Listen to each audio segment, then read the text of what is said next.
Awesome. It was actually really good. I expected it to be good. It's not like I didn't expect it, but yeah, I've never really driven any serious race car with a roof on it. It's always been Formula cars, and yeah, so I didn't really know what to expect either. I knew that'd be quick, and it was fun. Yeah, I don't know. It's just, I think learning as well, like learning something new is I've always found that exciting, whether it's a new sport or whatever. And even though it's a race car, it's still very different for me. So just getting a few laps to learn, like each lap you can feel you get a bit better, and that's exciting.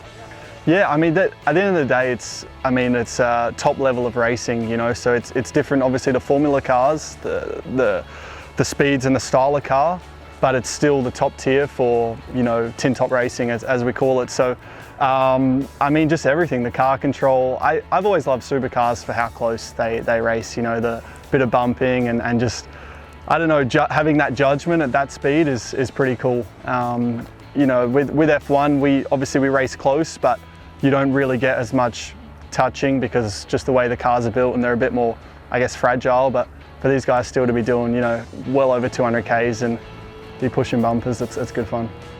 Yeah, absolutely. I mean, as a kid, there's a lot of drivers who will say, oh yeah, I knew when I was 7 that I was going to be an F1 driver, and I don't really believe that, because at 7 you don't really know what you're good at, firstly, and really what you want in life.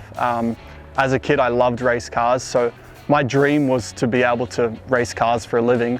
And I was like, I mean, if I could race V8s in Australia and be like, yeah, basically making a living off racing and not have a real job, that would be awesome. So for sure, I would go to Barbagallo every year for the race. I stated it as a kid, it was my favourite weekend of the year. So I would get all my mates along, and no, I was a fan. And somewhere along the way, obviously Europe came calling, and then, you know, F1 was where it ended up. But yeah, no, I followed all forms of motorsport, but certainly V8s. Normally you'd sit next to a driver and critique them a little bit. For me, it definitely wasn't the case there. It was watching his inputs and learning from the way he went about it.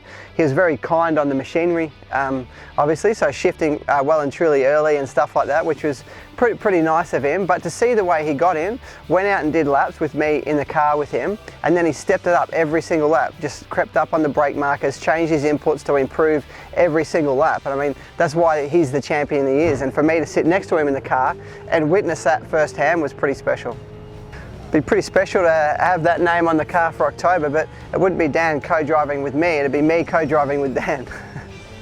Yeah, I had the chance to work with Dan a little bit. I think it was 7 or 8 years ago, and so I knew what he was like back then, and for me it was going to be an interesting day to see what Dan's like now after making it to the top in world motorsport and being there for a lot of years. You know, he's a dead set champion, so coming in today he's very much as he was back then, you know, happy to laugh and joke and have a good time, and very respectful for the equipment and the people around. And so for us that makes a great day, and it's fantastic to see what a great ambassador he is, not only for Castrol but for Australia.